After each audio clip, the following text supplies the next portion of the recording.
I find it funny how, with progress and with time, we go backwards. How fan service became a bad word.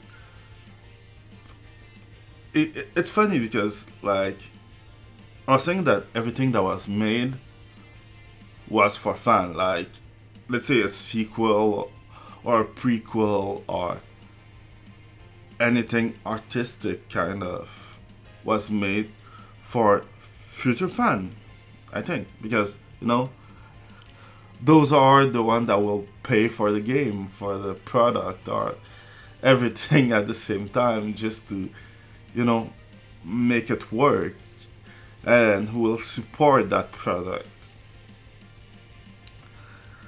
And nowadays, it's seen as bad. Like, I remember when Sonic went out and they started with that bad model of it, and some journalists were like, oh, they shouldn't work on it. But you're using a franchise with a fan base. You should want to please them. I don't know, it's just different. It's just funny. That made me think about the female character recently in video game. I know that they're made especially ugly, like so that those pesky virgin cannot pleasure themselves on them or some stuff. I know it's to fight the male gaze at the same time, but we are supposed to be fan. It's supposed to be made for us as fan, right? It's funny because it only goes one way. The best example of that is Abby from The Last of Us Part 2. And that's why I coined that the Abby effect. Because the thing is like, the person that they used to make the model from Abby, she's kind of cute. Like, yes, she's a muscular female, but she's still kind of cute. They use some of her tree and modify it so that it looks like what it looks. You can see that in every modern Western game. So I call that the Abby effect because she was the one that was so egregious that everyone talked about it. And at some point, I think that nowadays, those creators, those artists and everything are making product with hate. Hate for us, the consumer. Hate for the fan. Disdain for the fan. Like, how can you, as a creator, just make something by thinking that, that will show this fan to like what we make?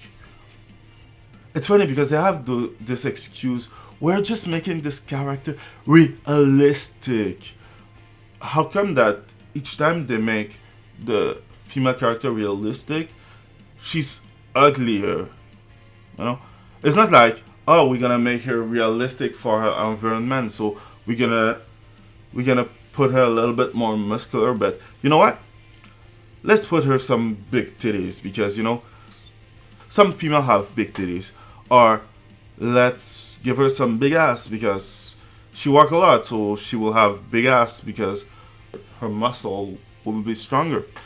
No, just the best way to make them look realistic is to make them look like men, like Abby. And it's funny but sad at the same time because we can see that in more than one medium. The good part is that there always be a product to get those customer back, and they will get all the money, I guess, or most of the money. And you can see it in gacha, like all those video game slash mobile app.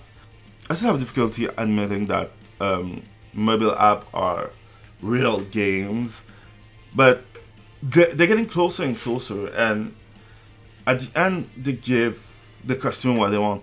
Like, you won't see a gacha with some ugly stuff, ugly character, because you know you want someone to buy that product, to roll that product and everything. And at the end of the day, they have the fan service because it's the fan that give them their money. And I prefer supporting an industry that like me as a consumer or as a fan than supporting an industry that hate me and make something with hate, disgust, and disdain.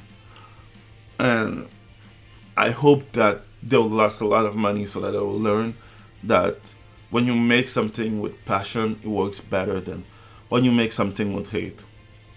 That's it. That was my reflection on the Abbey effect. I hope you like it, and don't forget, stay passionate.